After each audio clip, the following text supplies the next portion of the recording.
Alors, là-dessus, nous, on dit que c'est comme un peu biaisé d'utiliser un compteur de cette façon-là, parce que les calculs ont toujours été basés sur une moyenne et non pas sur une consommation réelle à tous les jours.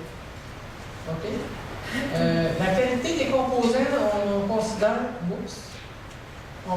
que la qualité des composants, elle est douteuse parce que avant, les compteurs étaient fabriqués de matériel solide, là, comme du métal, du verre, du matériel solide, alors que là, c'est plus des équipements qui sont faits avec des matériaux plastiques. Alors, c'est plus vulnérable avec les températures. On vous en parlera plus tard de cette partie-là. À cause de la fréquence des émissions. Si le compteur a été endommagé au moment où il a été installé par rapport à l'arc électrique dont je vous ai parlé tantôt, ça peut causer une surchauffe à cause de la fréquence des émissions pulsées. Alors, cette surchauffe-là, dans certaines conditions, va juste fausser les données que le compteur est censé prendre. Puis dans certains autres cas, bien, ça va aller plus loin que ça va causer des incendies. OK? Alors donc, le risque d'incendie est là. Et dans plusieurs régions du Canada et des États-Unis, il y a eu des incendies qui ont été catalogués, dont la responsabilité a été établie, que c'était le compteur qui avait déclenché l'incendie. Donc, il y a aussi un risque de piratage informatique. Et ça, là, c'est assez important. Parce que si vous avez une transmission qui se fait à toutes les secondes, on sait comment ils peuvent être géniaux, les pirates informatiques, s'ils se branchent sur votre compte. Ils vont peut-être être capables de savoir que vous n'êtes pas là parce que votre compteur, il ne se passe rien avec. Vous êtes en vacances, mettons. Eux autres, ils vont aller chercher l'information qui les intéresse. Ce n'est pas nécessairement une question de la divulguer, c'est de s'en servir pour autre chose, dans d'autres buts. Alors, il y a ça. L'équipement, il n'est pas certifié CSA de la Canadian Standard Association, ni UL des laboratoires des assureurs du Canada. Et il n'y a pas d'évaluation de débit d'absorption spécifique de l'appareil non plus. Alors, nous, on pense que ça devrait être approuvé au moins par nos institutions canadiennes qui gèrent la construction. La durée de vie de ce compteur-là est 15 ans pour le compteur, mais elle est de 5 ans pour certains composants et software. Ça veut dire que les modems qui vont servir à transmettre les données, eux, ils vont être bons à peu près pour 5 ans. Alors, les parties qui doivent être remplacées à tous les 5 ans, ça représente à peu près 200 millions de dollars à grandeur de la province. Ça vous donne une idée, là? Le compteur suivant, c'est l'option de retrait qu'Hydro-Québec nous offre. L'option de retrait qu'il nous offre de poser un compteur e-tron de modèle Centron C1S. Alors ça, c'est le compteur non communicant et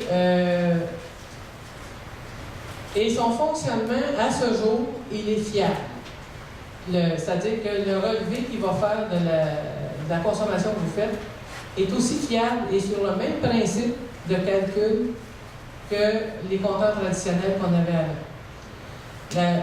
Les émissions électromagnétiques, comme tout appareil électrique, parce que lui, c'est un appareil qui est quand même d'une génération... là, les mots me manquent. Peux-tu me...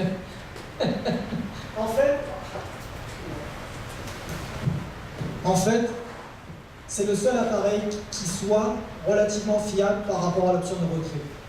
Nous, dans les groupes Profus, ce que l'on dit, on a un appareil qui existe maintenant presque depuis, on va dire, 60-70 ans, qui est fiable, qui ne prend jamais feu, qui arrive à faire des lectures fiables et qui surtout n'est pas remis en cause quant à la santé des gens. Hydro-Québec arrive avec cette option-là, c'est-à-dire qu'il n'émet pas, c'est un système infrarouge que lorsque la personne passe devant, comme un code barre, on va dire, mais de façon en infrarouge, qui va capter la quantité de courant que vous avez consommé pendant votre période, qui va être capable de l'imprimer après sur son ordinateur. Donc, l'appareil, à date, il n'y a pas de danger notable pour la santé et l'environnement. OK? Il peut transmettre, collecter les données personnelles à distance, et il ne peut pas transmettre les données personnelles ou les collecter à distance, à moins d'ajouter des applications dedans. Ça veut dire que toute la structure de cet appareil-là est là pour qu'il soit transformable. Mais tant qu'ils sont vendus de s'être équipés comme ils vont nous les installer, ils n'activent rien dedans, autrement dit. Mais la technologie serait là, ils pourraient les modifier à la demande. OK? Donc, la relève de ces compteurs-là va se faire selon ce que les directives de la Régie de l'énergie, 3 fois par année, et ça va coûter 5 $ par mois pour assurer les frais de relève. Je vous rappelle qu'on paye déjà un montant pour la relève dans nos frais de base qu'on paye sur nos factures. Alors, ils n'ont pas suggéré de les enlever, ces frais-là.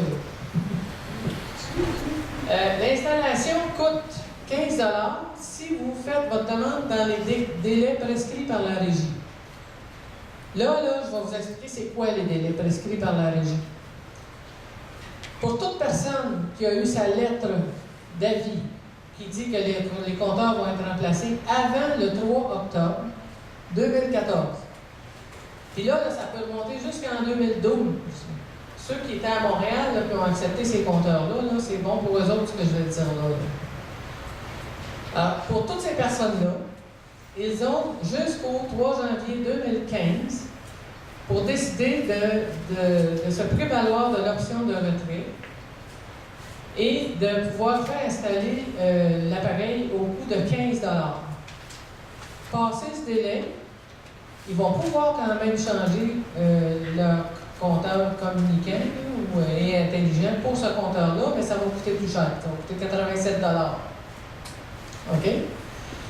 Pour tous ceux qui ont reçu leur lettre après le 3 octobre 2014, ça, c'est une aberration totale, là, mais en tout cas, je ne comprends pas à quoi ils ont pensé, là, la Régie de l'énergie.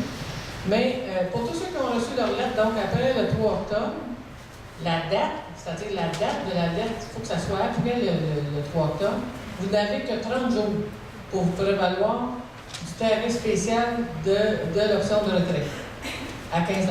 Après ça, vous allez être obligé de payer. On va avoir une période de questions tout de suite après, monsieur, ne sera pas là. Notez-la, par exemple. Tous ceux qui, après 30 jours, vont décider quand même de changer son compteur, bien là, ça va coûter 87 $. OK? La consommation et la facture est calculée sur la base bimensuelle, de la même manière que le compteur à roulette. OK? Et le relevé va être stable et conforme au mode de calcul traditionnel à ce jour.